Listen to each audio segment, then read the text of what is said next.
You think you can ignore me? You're finished right now. Say it. You're fired.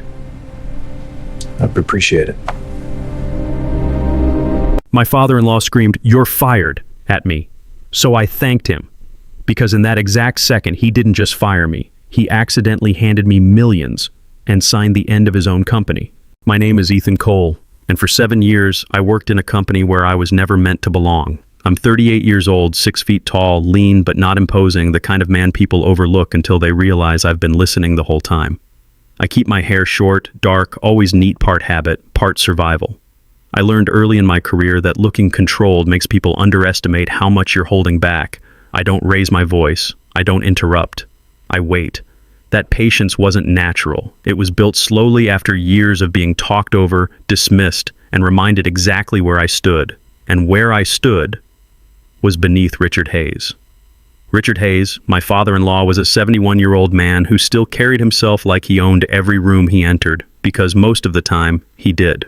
Tall, yet broad-shouldered despite his age, always dressed in tailored navy suits that cost more than my first car. His silver hair was combed back perfectly, his handshake firm enough to feel like a challenge. He spoke with a calm authority that didn't need volume, just certainty. The kind of man who didn't insult you loudly. He didn't have to. He made you feel small with a glance, a pause, a quiet correction in front of others. I first met him 17 years ago at a dinner in Charleston. He looked at me for exactly 3 seconds before asking, "So what exactly do you do, Ethan?" "Logistics consulting," I said. He nodded slowly, like I just told him I sold lemonade on the street. That was the moment he decided who I was. And in his world, people didn't move up. They stayed exactly where he put them.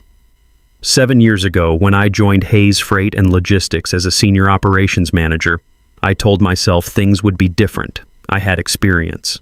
Till I had results. I thought if I proved myself, he'd see me as more than just the man who married his daughter. I was wrong. To Richard, I wasn't an employee. I was a compromise. "You're lucky, Ethan," he told me once during a company Christmas dinner, swirling a glass of bourbon like it was part of his personality. "Most men don't get handed opportunities like this." I smiled, because correcting him would have made it worse. Across the table sat Olivia Hayes, my wife.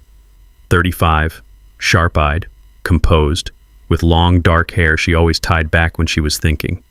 She had her father's intelligence, but none of his cruelty. Olivia didn't interrupt him. She didn't defend me either, not in that moment. But her fingers tightened around her glass just enough for me to notice. Olivia had spent her entire life learning when to speak, and when silence was safer. And most nights, silence won. At the office, things weren't much different. Marcus Reed, my closest friend there, was a broad-shouldered black man in his early 40s, always with his sleeves rolled up and a permanent look of, "I've seen worse." He'd been with the company longer than me, 10 years, and had survived Richard by mastering one rule: never give him a reason. "You work too hard for a man who's already made up his mind about you," Marcus told me one night over drinks. "That man doesn't promote people. He tolerates them." I laughed it off back then. I shouldn't have. Then there was Emma Lawson, 29, blonde, precise, always dressed in neutral tones like she was trying not to be noticed. She was Richard's executive assistant, but in reality she was the quiet center of the entire office. Emma didn't talk much, but she saw everything. "Don't send that email yet," she whispered to me once, sliding a folder onto my desk without looking directly at me. "He's in a mood today." That was how she helped small. Yes, silent corrections that kept me from stepping into traps I didn't even know were there. Because with Richard, everything was a trap. Every meeting was a test. Every success was expected. And every mistake, no matter how small, was proof that he'd been right about me all along. "You're doing fine, Ethan," he'd say, adjusting his cufflinks while looking straight past me. "Not exceptional, but fine. Fine. 7 years of fine. 7 years of being introduced as Olivia's husband instead of by my role. 7 years of watching lesser men get praised for half the work. 7 years of swallowing every response I wanted to give. Because in Richard Hayes' world, respect wasn't earned. It was withheld. And the worst part? For a long time, I thought if I just worked harder, it would change. I didn't know yet that everything I needed to change my life was already sitting in a dusty file cabinet on the 18th floor. It started on a Tuesday afternoon that felt like every other gray, slow, and buried under paperwork that didn't matter nearly as much as people pretended it did.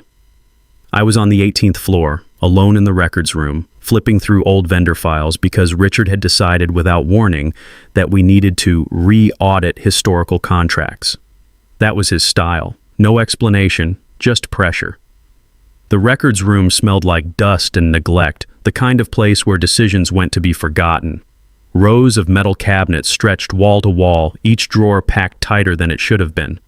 I was halfway through a mislabeled section when I found it, a thick, worn manila folder shoved behind a row of hanging files like someone had tried to make sure it disappeared. It didn't belong there. And as the tab read, Hayes Freight and Logistics, Founding Charter, 1989. I almost put it back. But something, maybe instinct, maybe frustration, made me sit down and open it. At first, it was exactly what you'd expect. Legal jargon, formation documents, ownership structures, names of men who probably thought they were building something permanent. I skimmed, half interested, until I wasn't. Because buried deep in the document section 12, subsection D, was a clause that didn't feel like it belonged in the same world as everything else. I read it once, then again, then slower. Any employee terminated without documented cause after 5 consecutive years of full-time service shall be entitled to equity compensation equivalent to 20% of company shares. I leaned back in the chair. The room went quiet in a way that had nothing to do with sound. 20%. Not a bonus, not severance. Ownership. My first thought was simple. This can't be real. My second thought was worse. What if it is? And I didn't tell anyone right away. Instead, I made a copy, quietly, carefully, and slipped it into my bag like it was something fragile enough to break if I handled it wrong. That night, I called Marcus. We met at a bar just off River Street, the kind of place where no one asked questions and the lighting made everything feel a little less serious than it actually was. Marcus was already there when I arrived, leaning back in his chair, arms crossed, studying me like he already knew something was off. "You look like you just found a ghost," he said. "Worse," I replied, sliding the paper across the table. He read it once, then again. Then he sat back and let out a low whistle. "I remember this," Marcus said slowly. "Didn't think it still existed." "You knew about it?" "Not like this." He shook his head. "Just rumors. Back when I first joined, there was talk about protections for senior employees, but people stopped bringing it up." "Why?" Marcus laughed, but there was no humor in it. Because people who pushed back against Richard didn't stay long." He took a sip of his drink, eyes still on the document. "You know he pushed me out, right?" I didn't. Marcus had never said it directly before. 10 years ago, he continued. Different role, different me. I challenged him in a meeting just once. Next thing I knew, my position got restructured. No clause saved me back then. He looked up at me. "But you," he said, "you've been here longer. Clean record. No mistakes he can prove." That was when it hit me. Not as an idea, as a possibility. The next morning, Emma stopped by my desk. She didn't sit, didn't linger, just placed a folder down and spoke quietly. "You should be careful this week," she said. "Why?" "He's been reviewing performance reports." That wasn't unusual, but the way she said it was. Emma glanced around before lowering her voice. "You're not the first person he's tried to push out quietly," she added. "To just the first one who might actually have something to push back with." I didn't respond, because I didn't trust myself to yet. That night, Olivia sat across from me at the kitchen table, watching me like she already knew something had changed. "What happened?" she asked. I hesitated. Then I told her everything. She didn't interrupt, didn't react immediately, just listened, completely still, completely focused. When I finished, she leaned back slowly. "He's never read those documents," she said. "You're sure?" "I'm certain." Her voice was calm, but there was something else under it, something older. "He inherited the company. He didn't build it from scratch. He's never cared about the details, only control." She looked at me then, really looked. "You know what this means, right?" I nodded. Yeah, I was starting to. Olivia didn't speak right away after I told her about the clause. She just sat there, fingers lightly wrapped around her mug, eyes fixed somewhere past me, like she was looking through years instead of walls. I had seen that look before. It wasn't confusion. It was memory. You ever wonder, she said quietly, why my mom never came back? I didn't answer, because I already knew this wasn't a question. Olivia Hayes grew up in a house that looked perfect from the outside. She's 35 now, but when she talks about her childhood, there's a part of her voice that still sounds like she's 12, careful, measured, always choosing the safest version of the truth first. She's about 5'6", slim, always composed in the way people are when they've spent their whole lives being watched. She dresses simply, neutral tones, clean lines, but everything about her posture says control. Not natural control, learned control. The kind you build when one wrong word can change the entire room. My mom wasn't weak, Olivia said. People think that. They think she stayed because she couldn't leave. She shook her head slightly. She stayed because he made her believe she should. Her mother's name is Diane Hayes. Diane is 62 now, living alone in a quiet townhouse outside Asheville. Olivia doesn't talk to her often, not because she doesn't care, but because every conversation seems to reopen something that never fully healed. Diane was the kind of woman people described as warm, always smiling in public, always polite, always just a little too careful with her words. Olivia told me once that her mother used to pause before answering simple questions, like she needed permission to speak. Richard never raised his hand. He didn't have to. He corrected her, Olivia said, constantly, not yelling, just adjusting her. Not in front of people. In private, it didn't matter. She let out a quiet breath. By the time I was 15, she barely finished a sentence without looking at him first. The divorce didn't happen all at once. It was slow, quiet, like something breaking without making noise. She left on a Thursday morning, Olivia said, didn't tell him, packed 2 bags and drove away. And him? I asked. Olivia gave a small, humorless smile.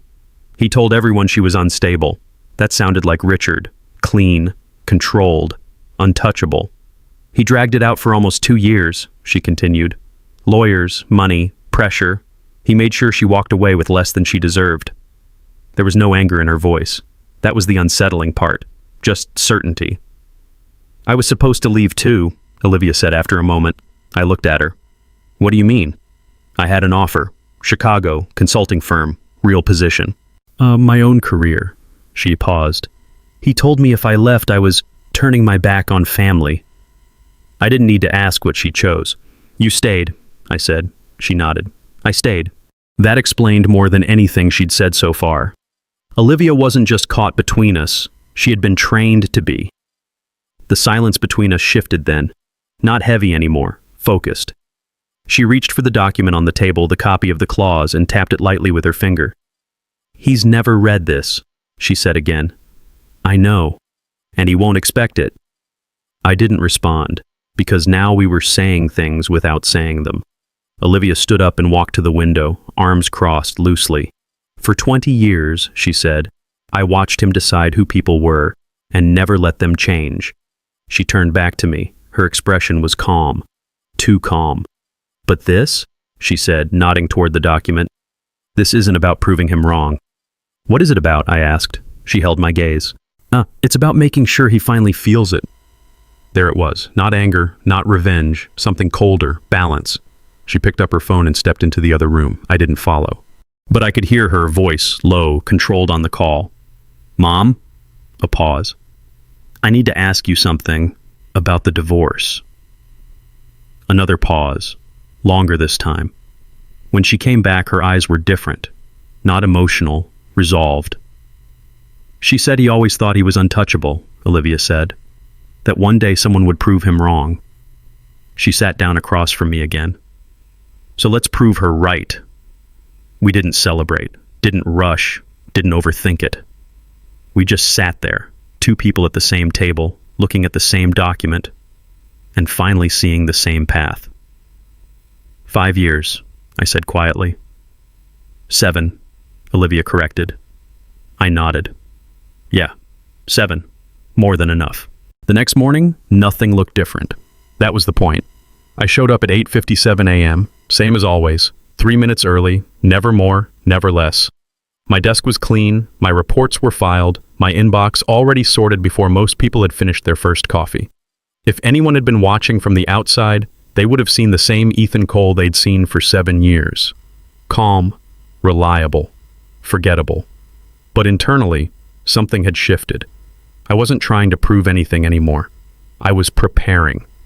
Keeping a perfect record wasn't optional. It was the foundation. Every report I submitted was double-checked, every number verified twice. I documented everything. Meeting notes, approvals, performance feedback, anything that could be used later, I kept. Not obsessively, strategically. Marcus noticed first. "You're not working harder," he said one afternoon, leaning against my office door, arms crossed. "You're working differently." Marcus had that way of reading people without asking questions. Early 40s, solid build, steady presence. He wasn't flashy, but he didn't need to be. People trusted him because he didn't pretend. "I just stopped wasting energy," I said. He nodded slowly. "Good," he replied, "because you're going to need all of it." He didn't ask for details. He didn't have to. The real change wasn't in what I did. It was in what I stopped doing. I stopped laughing at Richard's jokes. I stopped agreeing just to keep the room quiet. I stopped softening my opinions. The first time I pushed back in a meeting, the room noticed. We were reviewing quarterly logistics inefficiencies, Richard at the head of the table, fingers steepled, waiting for someone to validate his conclusion before he even said it out loud. "The issue is vendor inconsistency," he said. And I looked down at my notes, then back up. "Actually," I said calmly, "the data shows internal routing delays account for 63% of the losses." Silence. Not loud, not dramatic, just present. Richard didn't respond immediately, he just looked at me. That same look he'd had the first day we met, measuring, reassessing, uncomfortable. "Are you sure about that?" he asked. I slid the report across the table. "I am." After that, it became a pattern, not confrontation. Correction, always polite, always backed by numbers, always impossible to dismiss without exposing himself. And that's what made it work. Because Richard didn't hate conflict, he hated losing control of it. Emma became more involved than she let on. She never said it directly, but the timing of things started to feel intentional. Emails I hadn't requested would appear in my inbox threads, approvals, internal decisions that painted a clearer picture of how things really worked behind the scenes. One morning, she stopped by my desk, placing a thin stack of printed emails down without making eye contact. "You might want to keep those," she said quietly. Emma Lawson didn't do favors. She made adjustments. Late 20s, always composed, always observing. People underestimated her because she didn't speak unless necessary. That was their mistake. "What am I looking at?" I asked. "Patterns," she replied simply. Then she walked away. Marcus handled the rest. "Documentation wins wars," he said one night, flipping through a folder we'd started building together. "Not emotions, not opinions, facts." He had contacts former employees, quiet conversations, people who had stories but never the timing to tell them. Now slowly, those stories started surfacing. Nothing explosive, not yet. But enough to build context, enough to show consistency. Not everyone stayed quiet. Daniel Brooks was the first to push back. Mid-30s, sharp suits, the sharper smile, the kind of man who aligned himself with power because he didn't have any of his own. He wasn't incompetent, just strategic in the wrong way. "You've been pretty bold lately," he said one afternoon, stepping into my office without knocking. "I've been accurate," I replied. He smiled, but it didn't reach his eyes. "Richard doesn't like surprises." "Then he should read the reports," I said. That was the moment Daniel made his decision. Not out loud, but I saw it. He was going to try to make me slip. Good. That meant it was working. Because the goal was never to fight Richard directly. It was to make him react, to push him just enough, without giving him a reason. And slowly, day by day, I could see it happening. The tighter grip on his coffee cup, the longer pauses in meetings, the subtle edge in his voice when he said my name. Ethan. Not son, not Lucky, just my name, and somehow that was worse. Olivia brought it up on a Sunday night, the same way she brought up everything that mattered. Calm, precise, impossible to dismiss without looking unreasonable. "We should take a break," she said, setting her glass down like it was just another passing thought. 10 days, New York. It wasn't random. Olivia doesn't do random. She had already done the research flight schedules, hotel options, even the exact number of unused vacation days I had accumulated over the past 7 years. 34 to be exact. Enough that HR couldn't question it without questioning their own policies. "You've never taken more than 2 consecutive days off," she added, watching me carefully. "That alone makes it reasonable." I nodded slowly. She wasn't asking, she was positioning. The approval process was surprisingly smooth. Not because Richard agreed easily, but because he couldn't find a valid reason to say no. Laura Benton from HR handled the formalities. Mid-40s, sharp posture, glasses perched low on her nose, the kind of woman who followed policy with surgical precision. She wasn't warm, but she wasn't cruel either. Just exact. "Your request is compliant with company policy," she said, reviewing the form without looking at me. "All approvals have been signed." "All?" I asked. She glanced up briefly. "Yes, including Mr. Hayes." That was the first signal. He had approved it, which meant he had already started thinking about it. We landed in New York on a Friday morning. The city didn't care about Richard Hayes. That was the first thing I noticed. It moved too fast, too loud, too alive for someone like him to matter. And for the first time in a long time, Olivia looked different, lighter. She walked ahead of me on the sidewalk, hair loose instead of tied back, sunglasses on, yet moving without that constant awareness of being watched. "This feels strange," she admitted later that evening, standing by the window of our hotel room overlooking the skyline. "What does?" I asked. Not thinking about him. That was the moment I realized something. This trip wasn't just part of the plan, it was also an escape. For her. On day 2, I sent the first message, a simple photo of the skyline at sunset. Clean, bright, peaceful. Caption, "Taking a real break for once. Highly recommend." No response. I didn't expect one. Marcus texted me that night. "You just poked the bear," he wrote. "How bad?" I replied. Not yet, but he saw it. That was enough. By day 4, I sent another. This time from a rooftop bar, Olivia in the background, laughing at something I'd said. It wasn't staged, but it might as well have been. Our caption, "Good to finally slow down." Marcus called me 5 minutes later. "That one hit," he said without greeting. "How do you know?" "Because he just canceled a meeting halfway through and walked out." I leaned back in my chair, looking out over the city. "Still not enough," I said. Emma's message came the next morning. Short, precise. "He's reviewing your department's performance reports." That wasn't unusual, but the timing was. "Anything else?" I texted back. 3 dots appeared, then disappeared. Then came the reply. "He's not calm." Good. That meant we were close. By day 6, the tension wasn't just building. It was tightening. Marcus kept feeding me updates, small things, but consistent. Richard asking more questions than usual, rechecking decisions he had already approved, calling meetings that didn't need to happen.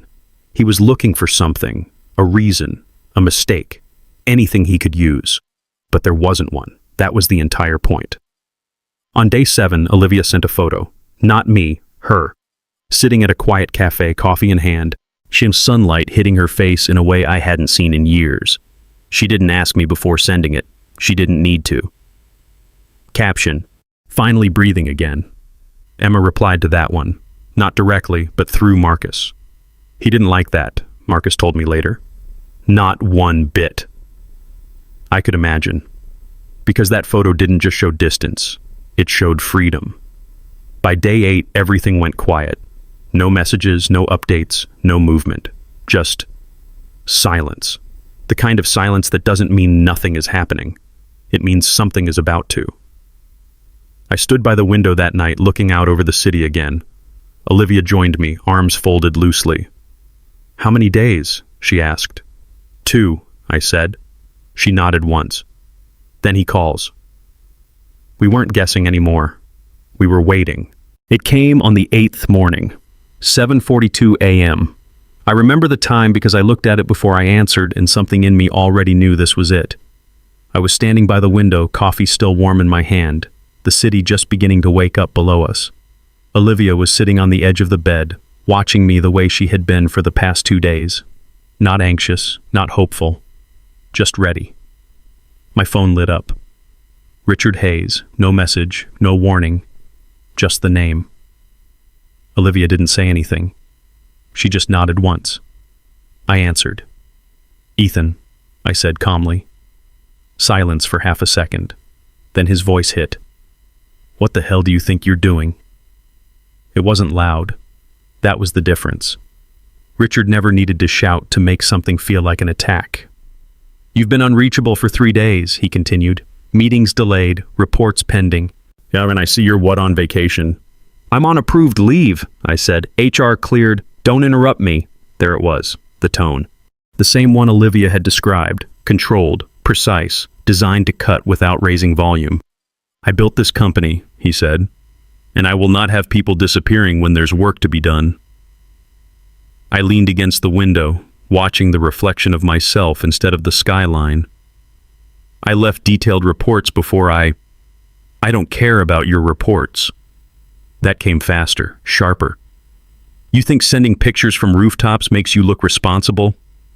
There it was. The photos. They had done exactly what we expected. Olivia stood up slowly and walked closer, just enough to hear clearly. I didn't look at her.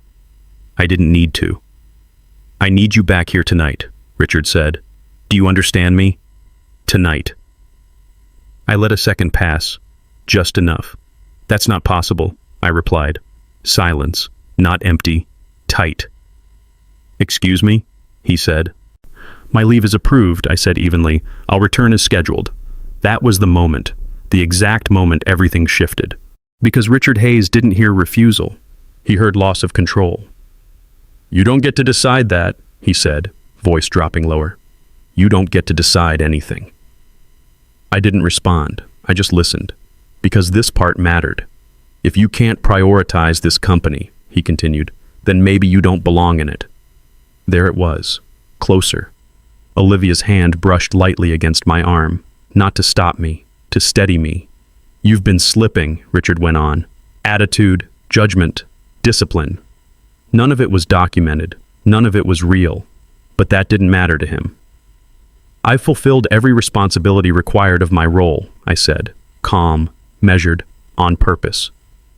"That's not for you to decide," he snapped. Another pause, shorter this time, more dangerous. Then he said it. "You're done, Ethan." Just like that. No paperwork, no process.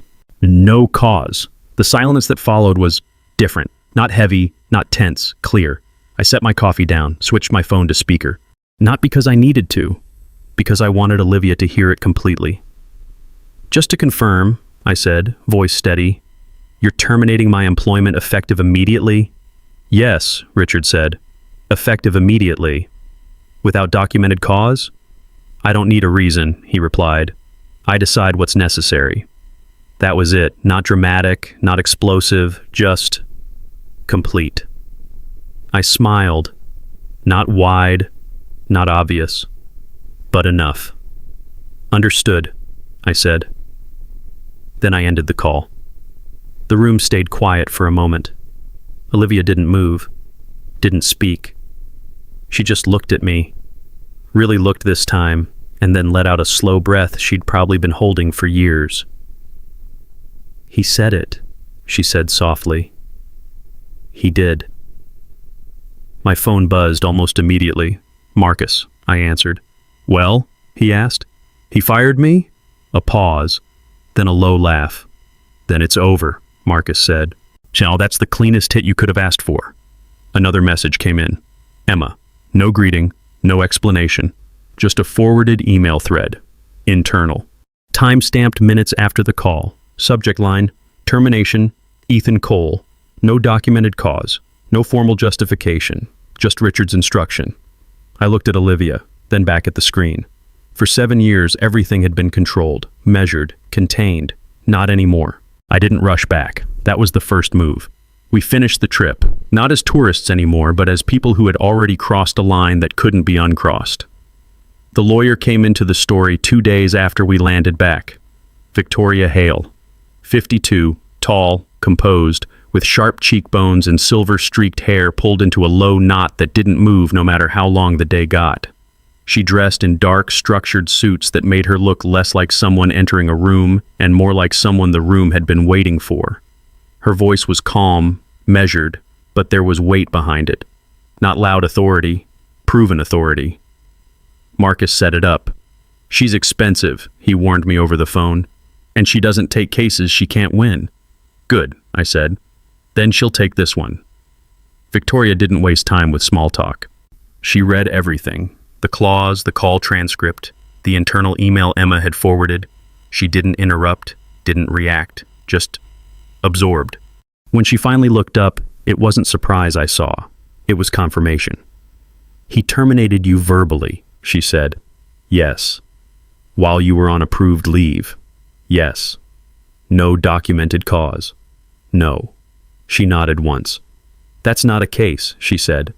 "That's a transfer of ownership waiting to happen." The board meeting was scheduled for the following Thursday. Hayes Freight and Logistics had a board of 7 members, people Richard trusted because they either benefited from him or had learned not to challenge him.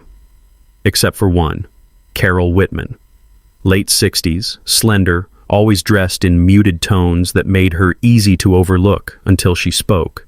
Carol had been on the board longer than Richard had been CEO. She didn't interrupt, she didn't argue, but when she made a decision, it stayed made. "She's the one that matters," Victoria told me. Not because she's louder, because she's patient." We walked into that room together. Victoria on my right, Olivia just behind me. Richard was already there. Of course he was. Same suit, same posture, same belief that he still controlled the outcome. But something had shifted. Not in him, in the room. Victoria didn't introduce herself. She didn't need to. She placed a bound copy of the founding charter in front of each board member, tabbed, highlighted, impossible to ignore. "Section 12, subsection D," she said. "I recommend you read it carefully." No drama, just direction. The room went quiet, not tense, focused. Pages turned, eyes moved, and then they stopped. Richard leaned back in his chair. "This is being taken out of context," he said calmly. "It's being read," Victoria replied. That was the first crack. Donna Klein spoke next. Mid-50s, head of legal, short brown hair, always precise with her words. She had worked under Richard for over a decade, but she wasn't loyal to him. She was loyal to the law. "I've reviewed the clause," she said, hands folded on the table. "It is enforceable." No hesitation, no cushioning, just fact. Richard's jaw tightened. "You're saying he gets 20% of this company because of a technicality?" Victoria didn't raise her voice. "It's not a technicality," she said. "It's a contract." That was when the room shifted, not visibly, but definitively. Emma walked in next, quiet as always. But this time she wasn't carrying files. She was carrying weight. She took a seat near the end of the table, placing a printed stack of emails in front of her. "I was asked to provide documentation," she said. Her voice didn't shake, didn't hesitate. "These are internal communications regarding Mr. Cole's termination." She didn't look at Richard. Not once. Marcus followed shortly after, not as an employee, as someone who had nothing left to lose. He didn't sit. He stood, arms crossed. 10 years ago I was pushed out the same way," he said. No documentation, no cause." He wasn't angry. That made it worse. Then Olivia stepped forward. Not quickly, not dramatically, just deliberately. "Dad," she said. The room stilled, even Richard. "I watched you do this my entire life," she continued, to people who couldn't push back. Her voice was calm, controlled, but final. "This time, you chose the wrong person." Richard didn't respond, not immediately, because for the first time, he didn't have control over the outcome. Victoria closed her folder. "Shall we proceed with recognition of the clause?" she asked. No one argued. The vote didn't feel dramatic. No shouting, no chaos, just hands one by one raising across a polished table that had seen decades of quiet decisions made by men who believed they were untouchable. I watched as Carol Whitman lifted her hand last. That was the one that mattered. With that, it was done. 20%. Not promised, not negotiated, granted. The transfer didn't happen overnight. It took signatures, valuations, legal confirmations, but none of it was uncertain anymore. Victoria handled everything with the same calm precision she had walked into the room with. Numbers were reviewed, assets calculated, And by the end of the week, I wasn't just an employee who had been fired. I was a stakeholder. And Richard Hayes wasn't in control anymore. He didn't fight it the way I expected. Not publicly, that wasn't his style. Instead, the resistance came quietly: delays, objections through attorneys, attempts to reframe the narrative. But the more he pushed, the worse it became. Because now, people were watching. And more importantly, people were talking. Liam Carter was the first. Early 40s, tall, slightly hunched from years behind a desk. The kind of man who avoided conflict until it became impossible to ignore.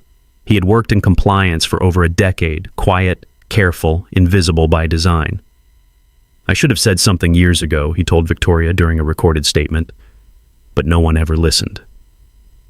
After him, others followed, not loudly, but consistently. Stories that had been buried under routine and fear started surfacing: patterns, behaviors, decisions that made more sense when seen together than they ever had alone. Richard didn't lose everything in one moment. He lost it in accumulation. The board removed him 2 weeks later. No ceremony, no speech. Just a decision documented in minutes and executed without emotion. He didn't look at me when it happened, not once. I sold my shares the following week. Carol Whitman made the offer herself. Fair, clean, final. "You don't want the company," she said, studying me the way she studied everything carefully, without assumption. "No," I replied. "I never did." She nodded. "Then don't stay longer than necessary." Marcus was waiting for me outside when it was done. "You just walked away from 20% of that place," he said, shaking his head slightly. "I walked away with more than I came for," I replied. He smiled. Not wide, but real. "So what now?" We didn't rush the answer, but we both knew. Emma resigned the same day I finalized the sale. Not loudly, not dramatically. She handed in a letter, 2 paragraphs, clean and professional, and walked out of the same building she had quietly held together for years. A month later, she became the head of HR at the new firm Marcus and I started. Because if there was one thing we agreed on from the beginning, we weren't building something that ran on silence. Olivia called her mother that night. I didn't listen to the whole conversation. I didn't need to, but I heard enough. Laughter, then quiet, then something softer. When she came back into the room, her shoulders were different, not tense, not guarded, just lighter. She said she always knew this would happen someday, Olivia told me. She just didn't know who would do it. We left the city 3 weeks later. No announcement, no goodbye tour, just packed what mattered and moved on. The call came 2 days after that. Unknown number. I didn't need to guess. I let it ring. Once, twice, 3 times. Then it stopped. Olivia looked at me from across the room. "Was that him?" she asked. "Yeah." "You going to call back?" I shook my head. "No." For 7 years I waited for his approval. For one moment I waited for his mistake. Now, I didn't need either. So that's how it ended. Not with shouting, not with revenge in the way people expect, but with patience, timing, and one mistake that changed everything. Now I want to ask you something. If you were in my place, would you have stayed silent for years just to win in the end? Or would you have walked away the moment the respect was gone? And what about Olivia? Did she do the right thing standing against her own father? Or should family always come first, no matter what? And Richard, did he deserve to lose everything? Or was this too far, just for the sake of proving a point? I'm really curious where you stand on this, because stories like this aren't just about what happened. They're about what you would have done. Drop your thoughts in the comments, tell me your choice. And if you enjoy stories about family, betrayal, and real-life consequences like this, make sure to hit like and subscribe to the channel. Because trust me, the next story might make you question everything you believe.